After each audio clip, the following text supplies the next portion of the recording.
ओम शांति, ओम शांति, ओम शांति। आज बाबा को 23/1/2021 को साकार मुरली छ। बाबाले सारमा भन्नुभएको छ, मीठे बच्चे कदम कदम पर श्रीमत पर चलते रहो। यहाँ ब्रह्म की मत है या शिव बाबा की, इसमें मुझो नहीं।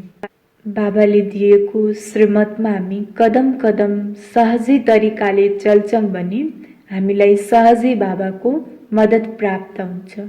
यो ब्रह्म बाबाले दिनुभएको मत हो कि शिव बाबाले दिनुभएको मत हो कि यसमा हामी झन् झुक्यो भने त्यो मद्दत मिल्न पर्ने पनि त्यो मद्दत पनि मिलेको अनुभव हुँदैन। त्यही भएर बाबाले भन्नुभयो, मैले तिमीलाई जुन श्रीमत दिएको छु त्यसमा तिमी आँखा बन्द गरेर चल। त्यसमा अब यो कसले दिएको, ब्रह्म बाबाले भनेको कि शिव बाबाले भनेको, यसमा तिमी नझुक्किय भन्नुभयो बाबाले आज मुख्य सारमा। प्रश्न, अच्छी ब्रेन वाले बच्चे कौन सी कोई यह बात सहज ही समझ सकते हैं? जुन बच्चाको स्वच्छ बुद्धि हुन्छ उसले बाबाले दिएको जुन पनि ज्ञानहरू हुन्छ गोह्य राजलाई सहजै तरिकाले बुझ्न सक्छ। बाबाले प्रश्न सोध्नुभयो। उत्तर, ब्रह्म बाबा समझा रहे हैं या शिव बाबा? यह बात अच्छी ब्रेन वाले सहज ही समझ सकते हैं, कहीं तो इसमें ही मुझ जाते हैं। बाबा कहते हैं, बच्चे बाप दादा दोनों इकट्ठे हैं, तुम मुझो नहीं। श्रीमत समझकर चलते रहो। ब्रह्म की मत का रेस्पोन्सिबल भी शिव बाबा है। जुन बच्चाको स्वच्छ बुद्धि हुन्छ उसले सहजै तरिकाले सम्झिन्छ जुन पनि बाबाले दिनुभएको छ, ब्रह्म बाबाले भन्नुभएको छ कि शिव बाबाले भन्नुभएको छ, यो श्रीमतलाई मैले पालना गर्नु छ। जसको स्वच्छ बुद्धि हुन्छ उसले यो कुरालाई सहजै तरिकाले बुझ्न सक्छ। यदि त्यो मत ब्रह्म बाबाले दिइहाल्नु भए पनि अब त्यसमा के तलमाथि हुन्छ त्यसमा पनि जिम्मेदार शिव बाबा हुनुहुन्छ। त्यही भएर बाबाले भन्नुभयो, ब्रह्म की मत का भी रेस्पोन्सिबल शिव बाबा है। ओम शांति। रूहानी बाप बच्चों को समझा रहे हैं, तुम समझते हो हम ब्राह्मण ही रूहानी बाप को पहचानते हैं। दुनिया में कोई भी मनुष्य मात्र रूहानी बाप, जिसको गॉड फादर व परम पिता परमात्मा कहते हैं, उनको जानते नहीं। जब वह रूहानी बाप आए तब ही रूहानी बच्चों को पहचान दे। यह नॉलेज न सृष्टि के आदि में रहती है न सृष्टि के अंत में रहती। अभी तुमको नॉलेज मिलती है, यहाँ है सृष्टि के अंत और आदि का संगम युग। इस संगम को भी नहीं जानते तो बाप को कैसे जान सकेंगे? तो बाबाले भन्नुभयो, म संगम युगमा आएर ज्ञान दिन्छु। सतयुगको आदि र कलियुगको अन्त बीच संगम युगमा आएर मैले आफ्नो परिचय साथ साथ यो सृष्टिको आदि मध्य अन्तको ज्ञान दिन्छु भन्नुभयो। यहाँ है सृष्टि के अंत और आदि का संगम युग। यहाँ संगम युग को भी नहीं जानते तो बाप को कैसे जान सकेंगे? कहते हैं, हे पति पावनाओ, आकर के पावन बनाओ। परंतु यह भी नहीं जानते कि पति पावन कौन है और वह कब आएगा। बाप कहते हैं, मैं जो हूँ जैसा हूँ मुझे कोई भी जानते नहीं। जब मैं आकर पहचान दूं तब ही मुझे जाने। मैं अपना और सृष्टि के आदि मध्य अंत का परिचय संगम युग पर एक ही बार आकर देता हूँ। कल्प बाद फिर से आता हूँ। तुमको जो समझाता हूँ वह फिर प्राय लोप हो जाता है। अहिले हामीलाई जुन संगम युगमा बाबाले ज्ञान दिनुभएको छ, अहिले हाम्रो ब्राह्मण जीवनमा मात्रै यो ज्ञान रहन्छ।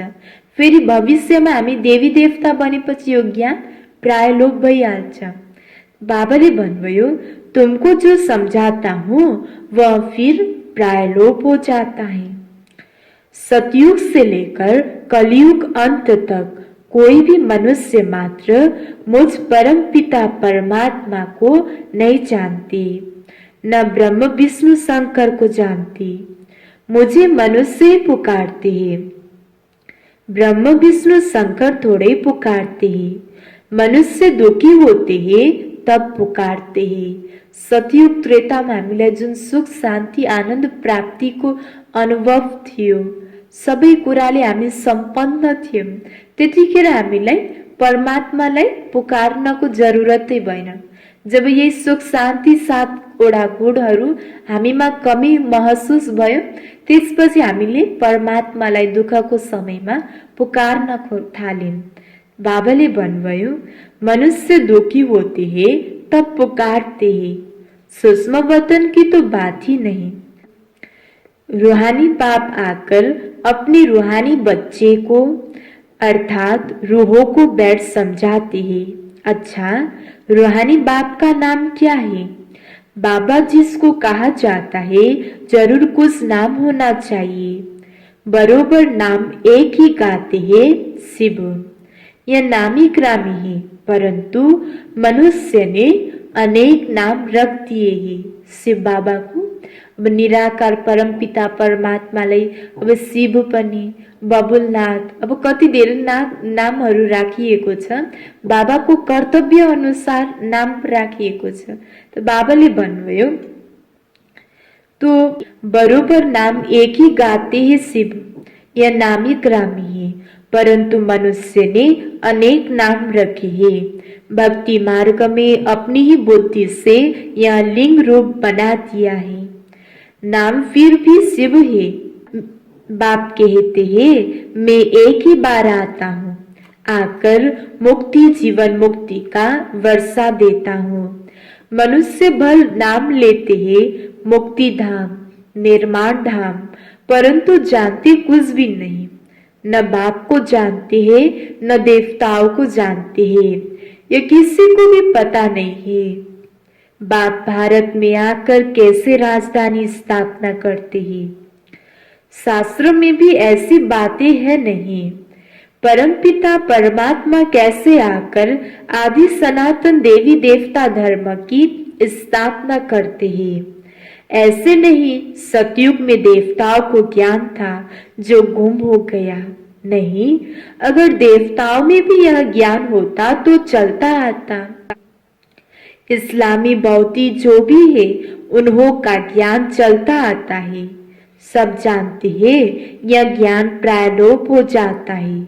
मैं जब आता हूँ तो जो आत्माएं पतित बन राज्य गवा बैठी है उन्हों को आकर फिर पावन बनाता हूँ। भारत में राज्य था, फिर गवाया कैसे वह भी किसी को पता नहीं। इसलिए बाप कहते हैं, बच्चों की इतनी तुच्छ बुद्धि बन गई है। मैं बच्चों को यह ज्ञान दे प्रारब्ध देता हूँ, फिर सभी भूल जाते हैं। कैसे बाप आया, कैसे बच्चों को शिक्षा दी, वह सब भूल जाते हैं। यह भी ड्रामा में नूद है। बच्चों को विचार सागर मंथन करने की बड़ी बुद्धि चाहिए। बाप कहते हैं, यह जो शास्त्र आदि तुम पढ़ते आए हो यह सतयुग त्रेता में नहीं पढ़ते हैं, वहां थे ही नहीं। तुम यह नॉलेज भूल जाते हो, फिर गीता आदि शास्त्र कहाँ से आया? जिन्होंने गीता सुनकर यह पद पाया है वही नहीं जानते तो फिर और कैसे जान सकते?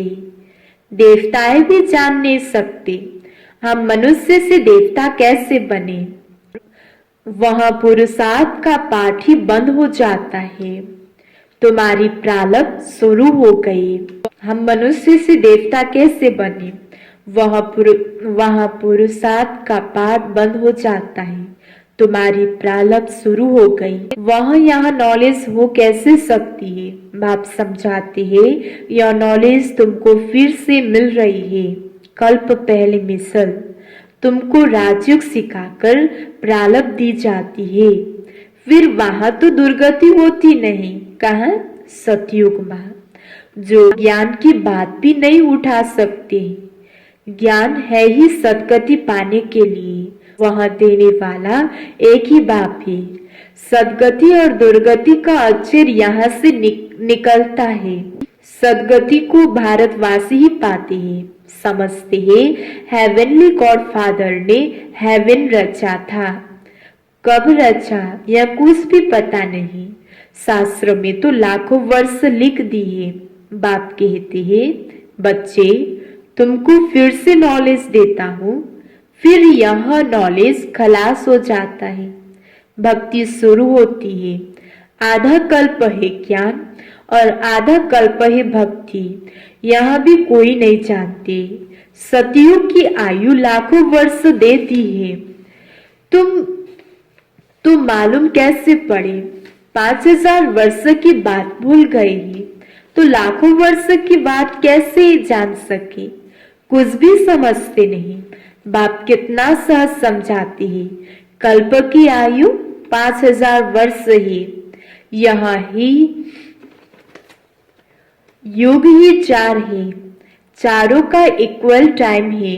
2500 वर्ष है, चारों का इक्वल टाइम है। 1250 वर्ष ब्राह्मणों का यह मिडगेट युग है, बहुत छोटा है उन चारों से।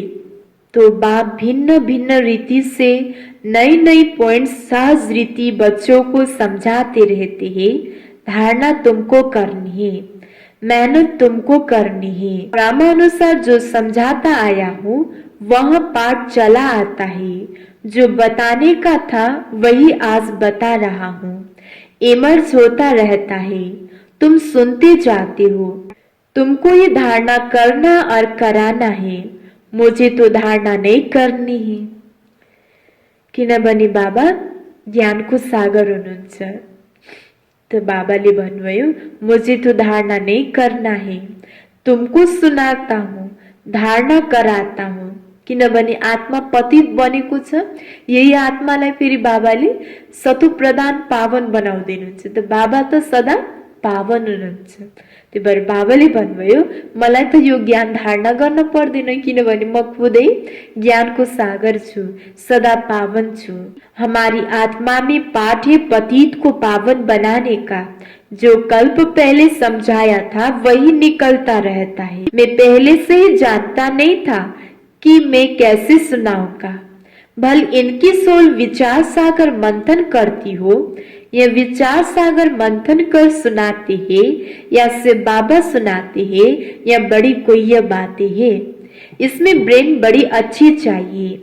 जो सर्विस में तत्पर होंगे उन्हों का ही विचार सागर मंथन चलता होगा। वास्तव में कन्याएं बंधन मुक्त होते हैं। वह इस रूहानी पढ़ाई में लग जाए। बंधन तो कोई है नहीं, कुमारियां अच्छा उठा सकती है। उन्हों का है ही पढ़ना और पढ़ाना। उन्हों को कमाई करने की दरकार नहीं।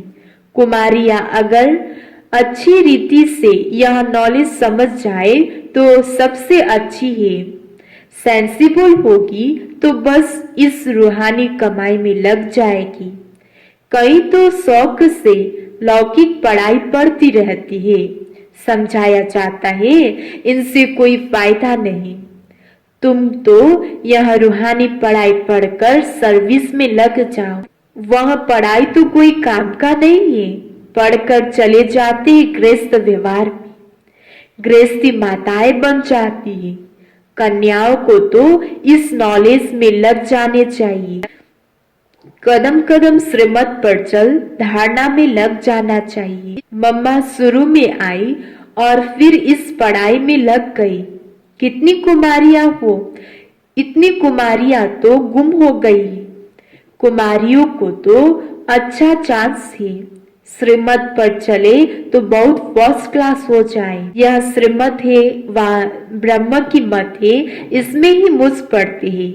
फिर भी यहाँ बाबा का रथ है ना, इसमें कुछ भूल हो जाए, इनसे कुछ भूल हो जाए, तुम श्रीमत पर चलते रहेंगे तो वह आप ही ठिक हो जाएगा।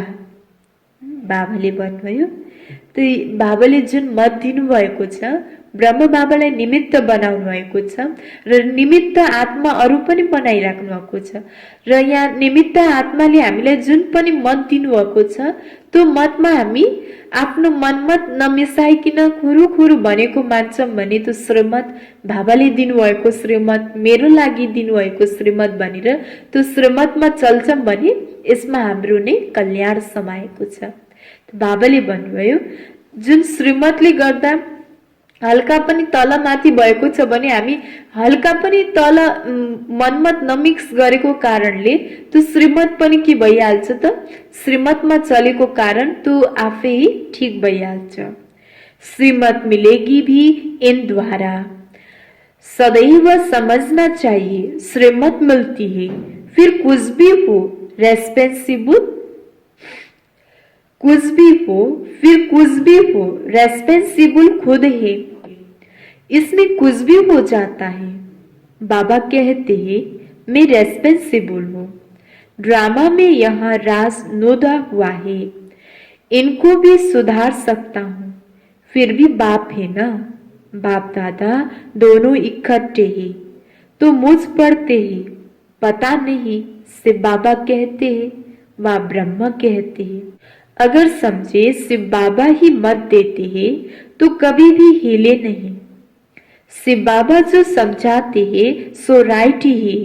तुम कहते हो बाबा आप ही हमारे बाप टीचर गुरु हो, तो श्रीमत पर चलना चाहिए ना, जो कहे उस पर चलो, हमेशा समझो वहाँ है कल्याणकारी।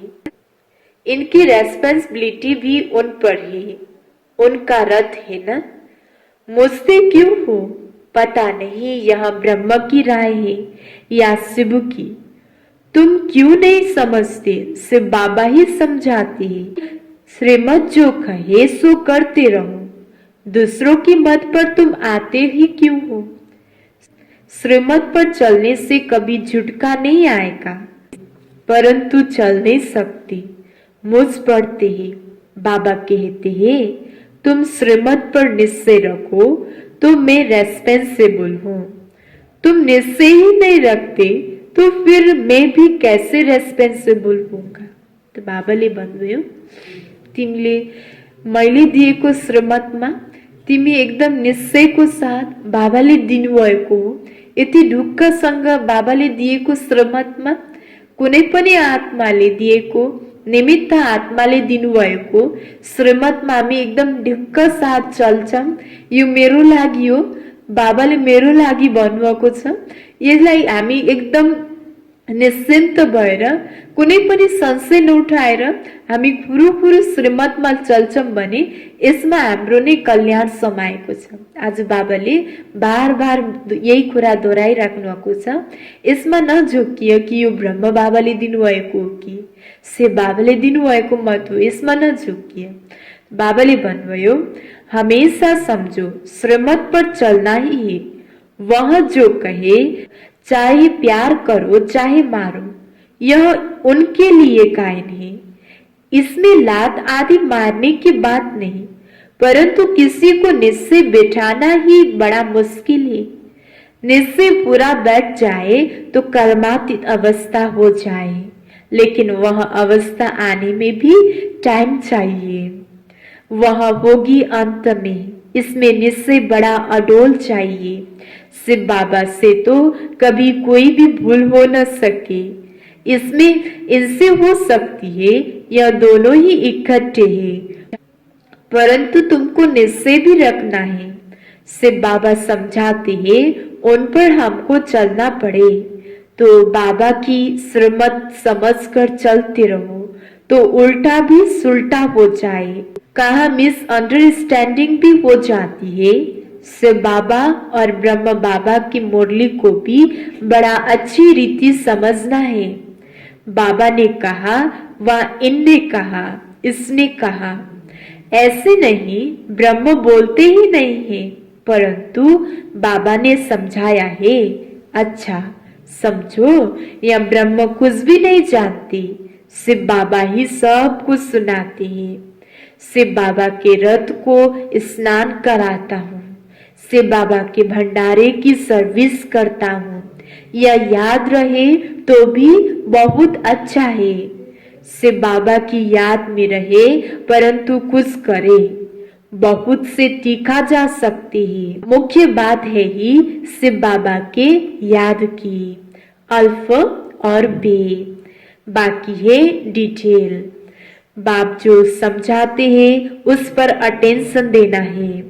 बाप ही पतित पावन ज्ञान का सागर है ना, वही पतित शूद्र को आकर ब्राह्मण बनाते हैं, ब्राह्मणों को ही पावन बनाते हैं, शूद्रों को पावन नहीं बनाते। यह सब बातें कोई भगवत आदि में नहीं है। बाबाले भन्नुभयो मैले शूद्रलाई आएर पावन बनाउँदैन। जब ती शूद्रलाई आएर बाबाले ब्राह्मण बनाउनुहुन्छ, ती ब्राह्मण आत्मालाई पावन बनाएर नयाँ दुनियाँमा सतयुगमा लिएर जानुहुन्छ। बाबाले भन्नुभयो मैं शूद्रों को पावन नहीं बनाता हूँ, ब्राह्मणों को पावन बनाता हूँ, शूद्रों को पावन नहीं बनाता हूँ। यह सब बातें कोई भगवत आदि में नहीं है। थोड़े थोड़े अच्छे रहे, मनुष्य को यह भी पता नहीं राधे कृष्ण ही लक्ष्मी नारायण है। मुझ जाते हैं, देवताएं तो है ही सूर्यवंशी चंद्रवंशी। लक्ष्मी नारायण की डिनाइस्टी, सीताराम की डिनाइस्टी। बाप कहते हैं भारतवासी स्वीट चिल्ड्रेन याद करो। लाखों वर्ष की बात ही नहीं है, कल की बात है। तुमको तो राज्य दिया था, इतना अथाह धन दौलत दिया, बाप ने सारे विश्व का तुमको मालिक बनाया और कोई खंड थे नहीं। फिर तुमको क्या हुआ? विद्वान आचार्य पंडित कोई भी इन बातों को नहीं जानते। बाप ही कहते हैं अरे भारतवासियों, तुमको राज्य भाग्य दिया था ना, तुमको ही कहेंगे। शिव बाबा कहते हैं, तुम भी कहेंगे शिव बाबा कहते हैं, इतना तुमको धन दिया फिर तुमने कहाँ गवा दिया। बाप का वर्षा इतना जबरदस्त है। बाप ही पूछते हैं ना, वह बाप चला जाता है तो मित्र संबंधी पूछते हैं बाप ने तुमको इतने पैसे दिया, सब कहाँ गवाया। यह तो बेहद की बात है। बाप ने कौड़ी से हीरे जैसा बनाया है। इतना राज्य दिया फिर पैसा कहाँ गया? तुम क्या जवाब देंगे? किसी को भी समझ में नहीं आता है। तुम समझते हो? शिव बाबा पूछते ठीक है, इतने कंगाल कैसे बने? पहले सब कुछ सतो प्रधान था, फिर कला कम होती गई तो सब कुछ कम होता गया। सतयुग में है सतो प्रधान, लक्ष्मी नारायण का राज्य था। राधे कृष्ण से लक्ष्मी नारायण का नाम जास्ती है। उन्हों की ग्लानि नहीं लिखी है और सबके तो निंदा लिखी है। लक्ष्मी नारायण के राज्य में तो कोई दैत आदि नहीं बताते। तो यह बातें समझने की है। बाबा ज्ञान धन से झोली भर रहे हैं। बाप कहते हैं बच्चे इस माया से खबरदार रहो। अच्छा, मीठे मीठे सिकिलदे बच्चों प्रति माता पिता बाप दादा का याद प्यार और गुड मॉर्निंग। रूहानी बाप की रूहानी बच्चों को नमस्ते। रूहानी बच्चों की रूहानी बाप को याद प्यार और गुड मॉर्निंग। नमस्ते नमस्ते।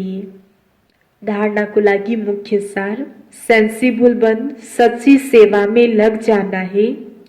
जवाबदार बन, जवाबदार एक बाप है, इसलिए श्रीमत में संशय नहीं उठाना है, निश्चय में अडोल रहना है। तो बाबाले आज निश्चयको बारेमा के भन्नुभयो, यदि बाबा प्रति कम्प्लिट हाम्रो निश्चय हुन्छ भने हाम्रो अवस्था कर्मातीत अवस्था हुन्छ। त अझै पनि हामी ब्राह्मण आत्माको कम्प्लिट निश्चय बाबा प्रति भएको छैन। बाबाले भन्नुभयो निश्चयमा पनि हाम्रो कति अडोल अवस्था आउन पर्यो, थोडा पनि हलचल हुन भएन। दोस्रो, विचार सागर मंथन कर बाप की हर समझाने पर अटेंशन देना है। स्वयं ज्ञान को धारणा कर दूसरों को सुनाना है।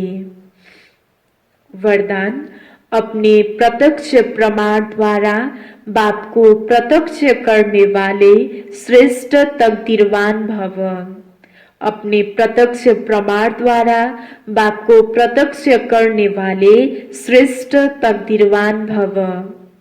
कहीं भी बात को स्पष्ट करने के लिए अनेक प्रकार के प्रमाण दिए जाते हैं, लेकिन सबसे श्रेष्ठ प्रमाण प्रत्यक्ष प्रमाण है। प्रत्यक्ष प्रमाण अर्थात जो हो, जिसके हो, उसकी स्मृति में रहना।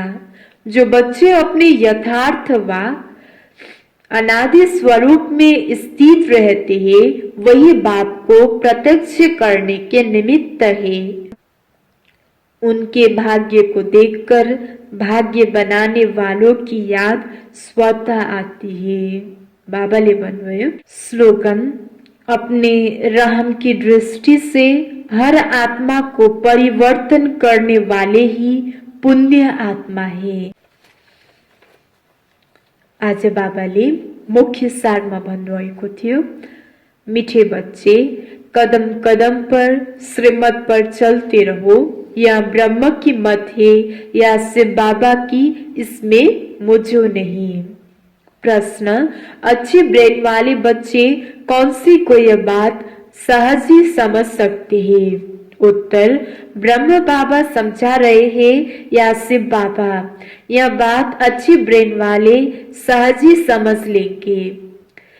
कोई भी कहीं तो इसमें ही मुझ जाते हैं। बाबा कहते, बच्चे, बाप दादा दोनों इकट्ठे हैं, तुम मुझो नहीं। श्रीमत समझ कर चलते रहो। ब्रह्म की मत का रेस्पॉन्सिबल भी शिव बाबा है। ओम शांति।